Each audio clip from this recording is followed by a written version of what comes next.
자, 분위기 좀 바꿔볼게요. 남현희 씨가요, 오늘 오전에 경찰에 재소환했어요. 그 장면 좀 보시고 이어가 보도록 하겠습니다. SNS에 입장문 올리셨는데 하고 싶은 얘기 있으실까요? 출국 금지 사실 알고 계셨나요?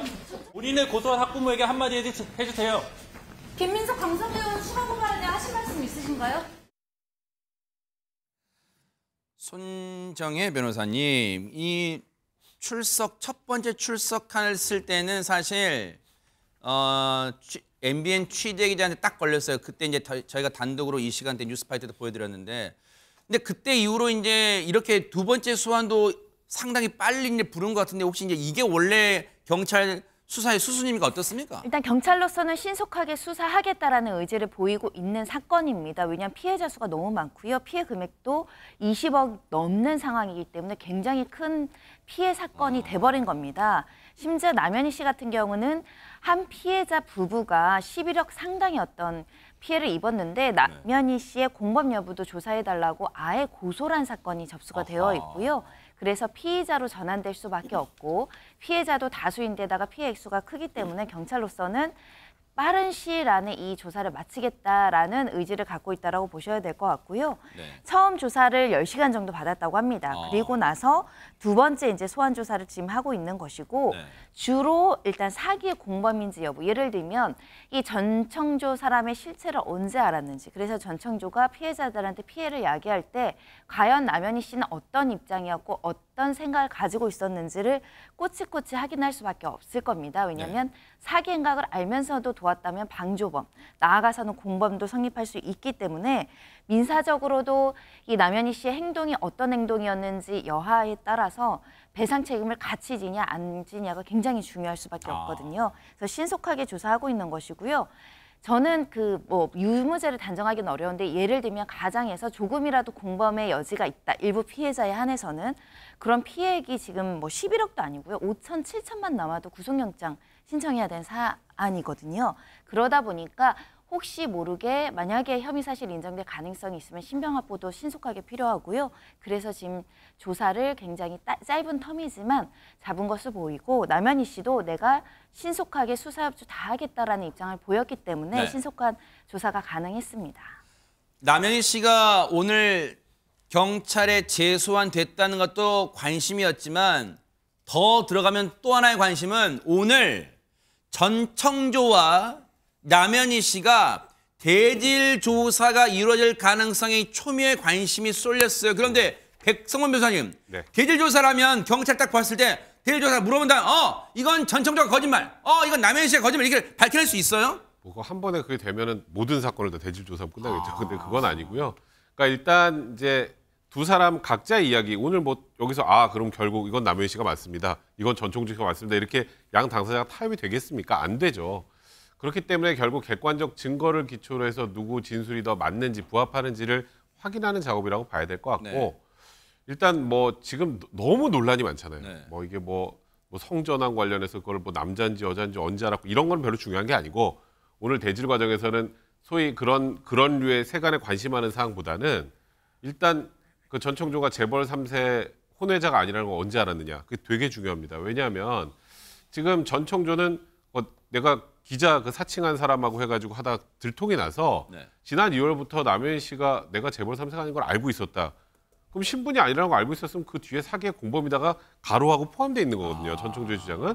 근데 남현희 씨는 이번에 언론 10월 24일 나오고도 믿지 못하고 25일까지도 나는 이거 거짓말이다, 언론사 문제 제기하겠다라고 얘기를 했던 걸 상황을 보면 난 그때까지 몰랐다, 나는 완전히 철저히 속았다, 이런 건 아니겠습니까? 이와 관련해서 이제 남현희 씨도 여러 가지 증거들을 제출하면서 이제 어떤 부분이 맞는지 확인하고, 그리고 이제 사기 피해자들이 사기 피해를 당한 과정에서 남현희 씨가 어떤 모종의 역할들 있잖아요. 근데 남현희 씨가 모르고 했는지 아니면 어느 정도라고 짐작하고 했는지 이런 부분들을 하나하나 파악하는 과정이라고 봐야 될 것 같습니다. 저희가 취재를 해보니까요, 조금 전인 오후 1시 30분쯤부터 두 사람에 대한 대질 조사가 시작됐대요. 이제 여기 뭔가 이제 밝혀지길 기대를 해봐야겠지만, 그런데 오늘 그래서 조사가 재소환이 주목받은 이유가 김묘성 기자님, 경찰 출석 전에 남현희 씨가 뭔가 입장문을 낸 게 있다면서요. 네, 그렇습니다. 남현희 씨의 괴로움에 극에 달한 듯 보입니다. 왜냐하면 말씀하신 대로 어제 밤부터 오늘 새벽까지 SNS에 자신의 입장문을 무려 9개 이상 연달아 올렸습니다. 그래요? 제목은 전청조의 거짓말이었습니다. 네. 일단 자신이 남현희 씨가 너무 힘들고 죽고 싶다라는 생각을 하루에 수없이 하면서 시간을 보내고 있다. 지금 이 상황에서 내가 가장 큰 피해자라고 주장을 했습니다. 왜냐하면 남들은 피해본 것이 돈이지만 자신은 나는 돈도 명예도 바닥이 났고 가족들과 싸움이 일어나고 펜싱 아카데미 운영도 못한다라면서 억울함을 호소했고요. 네.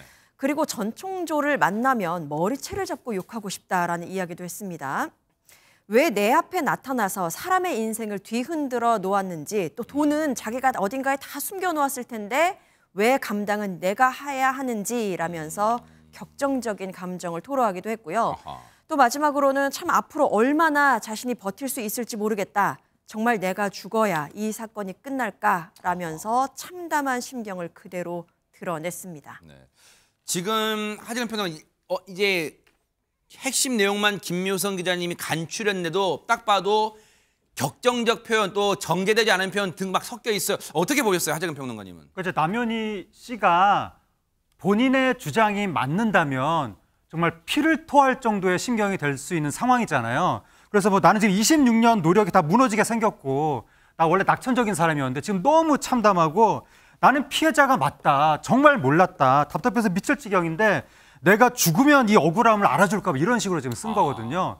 그러니까 남현희 씨 주장이 맞는다면 정말 저라도 굉장히 억울할 수 있는 상황일 것 같은데 다만 이제 많은 사람들은 저것조차도 거짓말이 아니냐 이렇게 의심을 하는 건데 그게 남현희 씨가 지금 억울한지 거짓말하는 건지 저는 모르고 그렇죠. 저뿐만이 아니라 누구도 모르는 거잖아요. 그걸 알기 위해서 수사를 하는 거니까 수사 결과를 지켜봐야 되는데 문제는 뭐냐면 지금 일부 언론이나 또 일부 많은 분들이 남현희 씨가 공범일 거라고 거의 단정하다시피 하면서 보도가 막 몰아가듯이 보도가 나오고 댓글도 막 그런 식으로 달리니까 거기에 대해서 남현희 씨가 만약에 진짜 억울하다면 정말 그것 때문에 더 상처를 받을 것 같습니다. 뭐 예를 들어서 보도가 나온 게 남현희 씨가 이 전청조한테 받은 자동차가 남현희 씨 명의라고 이제 보도가 나오면서 그 자동차가 남현희 씨 명의인 것이 그건 제가 나중에 좀 해볼게요. 예, 뭐 남현희 씨 뭐 거짓말의 정황이다 이런 식으로 보도가 나왔는데 네. 그것도 그러니까 좀 과하게 보도가 나온 측면이 있거든요. 네. 그런 거 등등등 제가 네. 일일이 얘기하면 너무 길어지니까 네. 어쨌든 너무 과하게 남현희 씨가 섣불리 공범이라고 예단하는 것 자체는 좀 문제가 있는 것이고 네. 누구도 진실을 모르니까 수사 결과를 일단은 지켜봐야 될 것 같습니다. 남현희 씨는 9개의 SNS 글을 잇따라 올리면서 심경만 적은 게 아니에요. 전청조의 주장에 조목조목 반박했는데요. 일단 이것부터 들어보시고 이어가 보도록 하겠습니다. 남현희 씨의 생활비는 어느 계좌에서 나간 거예요? 사기를 쳤고 그 경호원 계좌에서 나갔거나 저희 엄마 계좌를 제가 썼었기 때문에 거기서 나갔거나 막내 동생한테는 매달 500만 원씩 드렸고요. 어머님한테는 뭐 300 드릴 때 있고 500 드릴 때 있고 그리고 차값은 매달 100 얼마씩 꼬박꼬박 보냈고요. 한꺼번에 남현희 감독님한테 뭐 카드값 이체해 주거나 아니면 뭐 그냥 한꺼번에 5천만 원 뭐 이렇게 보내거나 그리고 남현희 씨 대출금 갚아줬고요. 대출금은 1억 한 4천 정도 됐었고요. 남현희 씨한테 생활비를 한 번 안 준 적이 있었어요. 정말 뭐라고 하더라고요. 자, 이게 전청조 주장이었어요. 이에 대해서 혹시 SNS에 올린 글에서 남현희 씨가 반박한 게 있습니까? 남현희 씨는 이런 주장에 대해서 정말 어이없는 계속된 거짓말이라고 주장을 하고 있습니다. 일단 엄마에게 계속 뭔가 용돈을 줬다라는 식의 주장에 대해서는 전청조가 우리 엄마에게 드린 용돈은 2번, 500만 원 한 번, 300만 원 한 번이고 이 엄마가 처음 300만 원 받아서는 전청조 씨 삼삼을 구입했다 이렇게 주장을 했습니다. 두 번째, 어머니에게 뭐 차를 사줬다 이런 식의 주장이 나오는 것에 대해서는 차 사준 게 아니라 전청조가 렌트카 회사 운영한다면서 엄마가 60개월 렌트를 진행하도록 했는데 그나마도 전청조는 2회 내준 게 전부다 이렇게 반박을 하고 있는 상황입니다. 네. 고작 몇 번 안 준 것 같고 많이 뭐 엄청나게 많이 준 척하냐 이건데 그러면 여동생한테도 남현희 씨 여동생한테 뭐 준 게 있다면서요? 그러니까 여동생한테 아까 좀 뭐 매달 500만 원 줬다 이런 얘기를 하는데 그에 사정이 있다는 겁니다. 남현희 씨 얘기로는 일단 여동생 남편한테 전청조가 내가 청담동 건물이 있는데 1, 2층 두 곳에 카페를 같이 하자. 그 카페 오픈하기 전까지 뭐 일단은 500만 원씩 생활비를 지급을 했다고 하는데 네. 그 카페가 결국은 이제 뭐 열질 못했죠. 차일피일 미루기만 하고. 그래서 여동생 가족은 한 9개월 동안 카페 오픈만 기다려서 기다림 시간만 보내고 동생도 이렇게 돈만 받는 게 불편하다는 얘기까지 했었다. 근데 저는 사실 남현희 씨가 이런 부분들을 수사기관에 하는 것을 몰라도 본인이 SNS에 이렇게 막 올리는 게 과연 대중들한테 어떻게 받아들여질지 결국은 다는 아니지만 받았다는 것 확인해 준 것도 있고요.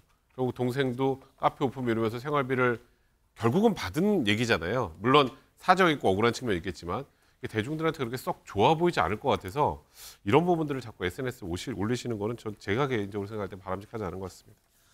남현희 씨가 전청조와 완전히 상반되는 주장을 하는 대목은 또 있습니다. 그 얘기 들어보시고 이어가 보도록 하겠습니다. 네, 갈비뼈 수술을 한다고 했어요. 그래서 제가 같이 병원을 가주겠다라고 했더니 너가 오면 더 스트레스 받으니까 오지 말라고 그렇게 이야기를 했고 근데 나중에 다녀와서 보니까 이제 가슴 수술을 했더라고요. 남현희 씨가 저한테 진짜로 너 가슴 때문에 여자인 거 사람들한테 들킬 것 같대 라는 발언 정말 했고요. 그래서 그것 때문에 저도 고민하고 수술을 했고 수술하고 난 다음에 남현희 씨가 저한테 편지 쓴 사진이 캡처된 게 하나 있어요. 메모로. 너가 가슴 수술을 해서 뭐 이런 게 아니라 그냥 너의 앞으로의 삶에 너가 큰 수술을 앞두고 뭐 이런 식의 대화 내용인 거예요. 본인은 알고 있었고 수술하고 와서 연고 발라주기도 하고 드레싱도 본인이 해주고 그랬던 건 맞아요. 호르몬 주사 맞으러도 같은 병원에. 들으신 것처럼 전청조는 자신이 여자라는 걸 남현희 씨와 자기 단 둘만 알고 있었고 자신에게 수술을 권한 것도 남현희 씨라고 얘기를 했는데 여기에 대해서 남현희 씨는 뭐라고 얘기하고 있을까요? 손정혜 변호사님. 일단 남현희 씨는 지금 전 씨가 이야기하는 것처럼 내가 가슴 수술을 권하거나 강제하지 않았다라고 주장하고 있습니다. 왜냐하면 남현희 씨는 여성이었지만 그 성전환 수술을 통해서 남성으로 알고 있었고 주민등록증도 1로 시작하는 것을 보여준 적이 있다라고 주장을 했고요. 특히 10월 25일까지 그러니까 남성으로 알고 있었다는 주장을 해왔기 때문에 그런데 내가 여자로서 들키면 안 되니까 가슴 수술하라. 이게 굉장히 모순적이고 배치가 되잖아요. 그런 상황이라고 이야기를 하면서 일단은 이 갈비뼈 수술을 한다고 해서 난 그런 줄 알았고 실제 며칠 뒤에 수술하고 왔는데 가슴 수술해서 본인도 당황을 했다라는 겁니다. 그래서 혼자 드레싱하는 뒷모습을 보고 도와주려다가 상처 보고 걱정돼서 약을 발라준 사실은 있다. 이렇게 이제 이야기를 하고 있는 것인데요. 전청조가 평소에도 교묘한 말장난과 거짓말로 사람들을 농락을 한다. 그리고 위험에 빠뜨려서 약점을 삼아서 흔든다. 사악하고 정말 인간 같지도 않다. 이런 발언들도 하기는 했었는데 사실 진실이 무엇인지 또는 진실과 거짓이 다 뒤섞여 있는 주장이 나오고 있다라고도 보이는데 두 사람 말이 너무 다르죠. 그렇죠. 한 사람이 전적으로 거짓말을 하는 것인지 아니면 한 사람이 일부는 진실을 말하고 일부를 거짓을 말하는지 알 수는 없지만 두 사람의 이런 어떻게 보면 진실 공방 앞으로도 이어질 것 같습니다. 쉽게 말하면 김묘성 기자님 그러니까 남현희 씨는 그런 거예요. 전청조가 하도 평소에도 말을 지어낸다. 그럼 또 이거 말고 어떤 걸 지어냈다 뭐 그런 게 있어요? 네, 남현희 씨가 주장하는 전청조의 거짓말은 이렇습니다. 나는 강연 비용이 1인당 3천만 원 정도를 받는다. 그러니까 10명 받으면 3억인 거예요. 그래서 이거 의문을 갖기도 했지만 보니까 전청조에게 한 번만 만나주길 부탁하는 내용의 문자가 굉장히 쇄도했다는 겁니다. 그래서 그 사람들 중에서 본인이 선택해서 컨설팅을 해준다라는 이야기를 듣고 뭐 믿을 수밖에 없었다라는 것이고 잔고 51조 원이 찍힌 어플 화면 이건 굉장히 유명하죠. 경악스러운 일이긴 한데 이 돈을 뭐 IT 강연, 뭐 독서 모임, 컨설팅 이런 것으로 벌었다라고 했는데 일단 보여줬으니까 믿을 수밖에 없었다. 그리고 돈 걱정 없이 사는 사람이구나라고 생각했다는 겁니다. 그리고 자신을 굉장히 꽁꽁 숨긴 면도 있었는데 전청조 씨가 본인의 휴대폰 공개를 일절하지 않았다라는 겁니다. 그리고 노트북을 하고 있을 때 다가가면 화면을 재빨리 뭐 내리면서 다른 이야기로 돌리거나 보안상 보면 안 된다라고 이야기를 하면서 스스로를 감추는 모습을 보여줬다라고 주장합니다. 남현희 씨 얘기를 듣고 보면 전청조라는 인간이 남현희 씨를 작정하고 속였다는 이렇게 정황처럼 느껴지는데, 근데 보세요. 남현희 씨는 자신이 임신했다고 믿었다고 그랬잖아요. 그 얘기 관련 얘기 좀 들어보시고 이어가 보도록 하겠습니다. 저는 아이를 낳고 싶어는 했어요. 네. 그런데 이제 전청조를 만나게 된 거고, 또 전청조 또한 아이를 낳고 싶다. 파라다이스에 뭐 자식을 물려주고 싶다 했었어요. 근데 또 다른 가정을 이루는 단계였기 때문에 그래서 또 아이를 낳고 싶고 좋은 가정을 이루고 싶었던 부분이 있어서, 또 제가 나이가 많으니까 노산이잖아요. 네. 그래서 건강한 아이를 낳고 싶었는데, 그래서 최근에 목도 많이 안 좋고 하는데도 약을 먹을 수가 없었어요. 근데 지금 알고 보니까 이제 여자였던 거니까, 그리고 임신이 아니었던 거니까. 아니 그러니까 이 얘기를 들어보면 하재근 평론가님, 그러니까 전청조가 이렇게 틀어지고 이제 이 지경까지 되기 직전까지는 남현희 씨는 자기가 임신을 할 수 있었다고 믿었던 거 아니에요 지금? 그러한 이제 정황이 나왔다고 하는 건데요. 그러니까 이제 대중이 남현희 씨한테 가장 의심을 한 두 가지 근본적인 포인트가 뭐냐면, 사업까지 하는 분이 어떻게 재벌 3세 거짓말을 그렇게 쉽게 믿었느냐, 그거 하나하고, 그다음에 아이까지 출산한 그 경험이 있는 엄마이면서 스포츠 생리학을 배운 운동선수 출신이 어떻게 임신과 관련해서 속을 수가 있느냐, 이 두 포인트인데, 특히 임신과 관련해서 지금 남현희 씨가 이야기하는 것은 이야기뿐만이 아니라 이게 한 매체에서 메시지를 보도를 한 거예요. 그 메시지를 보니까 바로 지난달까지 남현희 씨가 자기가 임신한 걸로 진짜 믿었던 걸로 보인다. 그 정황상 그게 나온 건데, 그 메시지를 보면 이건가 봐요. 네. 10월 3일자에 전청조가 속은 어때? 임신한 게 와다? 막 이렇게 물어보는 거예요. 남현희 씨가 속 괜찮아. 근데 어제부터 또 먹어. 막 그러면서 전청조가 계속 임신한 거 변화가 느껴지냐고 물어보니까 남현희 씨가 이전까지 속이 안 좋은 거랑 2일 전부터 먹는 거랑 보면 맞는 것 같기도 한데 뭐 테스트가 그렇게 나오니까 뭐 이런 식으로 막 남현희 씨는 믿는 것 같기도 하고 살짝 헷갈리는 것 같기도 하고 왔다 갔다 하는 거예요. 그리고 또 놀라운 게 뭐냐면, 지난달에도 이렇게 믿었을 뿐만이 아니라 지난 3월 달에도 자기가 임신했다고 믿은 걸로 메시지에 나오는 거예요. 임신했다고 2번 믿은 걸로 나오는 겁니다. 4월 달에 산부인과에서 임신이 아니라고 나왔는데 그걸 남현희 씨는 유산이라고 믿었다. 근데 또 놀라운 게 뭐냐면, 전청조가 인터뷰에서 남현희 씨 임신 아니다. 자기도 임신 아니라는 거 알았고 나는 임신시킬 수 없는 사람이다라고 전청조가 얘기를 했거든요. 근데 메시지에 보면 전청조가 계속해서 남현희 씨한테 임신한 걸 맞는 듯이 그렇게 막 유도하는 말을 계속 하는 거예요.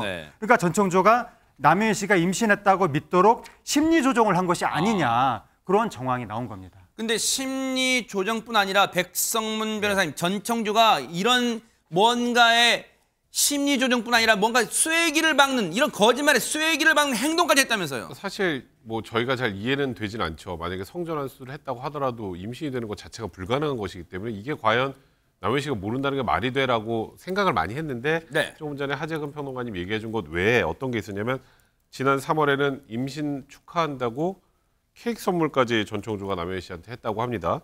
그리고 지난 4월에는 이제 명품, 또 그냥 아기 신발도 그냥도 아니고 명품 아기 신발을 선물을 해주기도 했다고 해요. 그러니까 이제 이런 걸 주면서 임신했다는 걸 더 이렇게 이거예요. 확인을 시켜준 거죠. 그래서 지금 이 신발하고 이런 모든 것들을 지금 남현희 씨는 전청조의 사기 생각이 알려진 뒤에 경찰에 지금 이미 제출한 그런 상황이라고 합니다. 참 지금 이게 수사가 진행될수록 점입가경인데, 마지막 이거 하나 여쭤볼게요. 백성문 변호사님께 여쭤볼게요. 지금 남현희 씨도 법적 대응을 하고 나섰는데, 지금 김민석 강서구 의원을 상대로 이제 고발을 했단 말이에요. 그러면 이거 명예훼손이라. 어떻게 되는 거예요? 이 부분은 일단은 지금 남현희 씨가 그 고발한 부분, 고소한 부분, 무고나 뭐 명예훼손 같은 거는 인정되기 좀 어려울 거고요. 반대로 또 김민석 강서구 의원이 제기한 무고 부분, 무고로 또 같이 또 추가로 한번 고소를 했죠. 그분도 인정이 되기 어려울 텐데 또 고소했습니다, 이번에. 또요? 이번에는 절도죄. 어머? 남현희 씨가 절도를 했다. 어머? 그리고 또 하나는 정보통신망법 위반, 이 두 가지로 또 고소를 했는데 저 고소 내용을 제가 보니까 네. 죄는 저 혐의로 고발했지만 결국 남현희 씨가 증거인멸을 시도하고 있다. 이런 취지의 주장입니다. 그러니까 일단은 지금 뭐 전 청조의 그 클라우드로 들어가서 본인 관련돼 있는 증거들을 삭제하고 있다는 의혹이 있으니까 그 부분 확인해달라. 또 하나는 지금 우리가 소위 말하는 전 청조의 세컨폰, 네. 또 노트북 이 부분을 남현희 씨가 갖고 있다고 하는데 그거 절도다. 네. 그것도 증거인멸하려고 하는 거다. 네. 이런 취지의 주장입니다. 어쨌든 이 부분까지도 저희가 계속해서 따라붙어 보도록 하겠습니다. 보고 계십니까? 대박 사건. 네, 안녕하십니까? 김명준입니다. 여러분과 함께하는 뉴스파이터. 다양한 소식과 뉴스를 보고 싶으시면 화면 오른쪽을 꾹 눌러 구독해 주시길 바랍니다. TV로도 유튜브로도 여러분께 한 발 더 다가가겠습니다. MBN 뉴스와 뉴스파이터를 사랑해 주셔서 고맙습니다.